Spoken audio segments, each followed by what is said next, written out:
Happy day 57.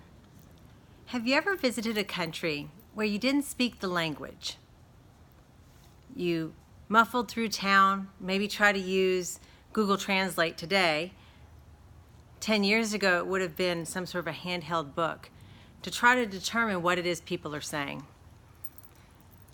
If you've traveled to countries where you didn't speak the language, how did not being able to communicate make you feel? Was it frustrating?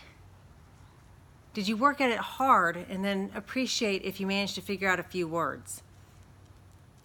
See, when I went to Europe, probably about 10 or 15 years ago, I did a tour of Pompeii. And Pompeii is in Italy.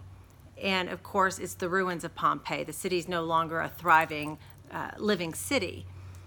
But it used to be a seaport. And you had all these different countries that would travel in through Pompeii in order to trade goods. Well, all these different countries, they spoke different languages. So Pompeii sort of being this hub of where people came, they had to come up with a solution. Their solution to figuring out something that everyone could understand were pictures. If they put a picture of a fish over their building, you knew that that was where you would go to get fish or eat. The same with bread. There were universal symbols they could use that regardless of the language, people understood them. Why am I talking about this? Probably one of the biggest questions I get asked as a leader is how to communicate with different generations.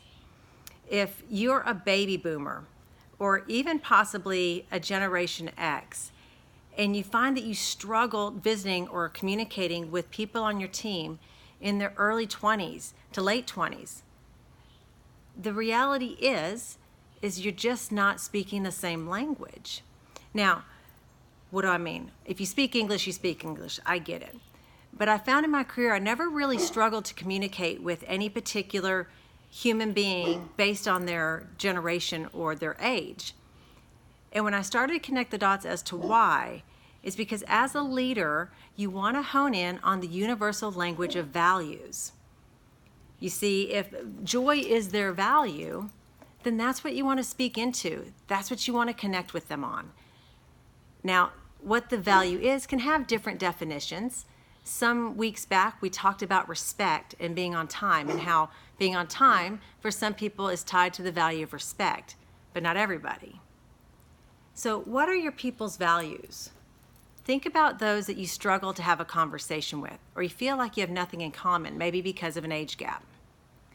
I bet if you talk about what's most important to them in their lives and you in your life, you're gonna find you actually are speaking a common language, and it gives you something to connect on. That's my challenge to you for today. Figure out the values that are the most important to the people within your fold, and I think what you're gonna find is that communication gap begins to shrink. Have a great day.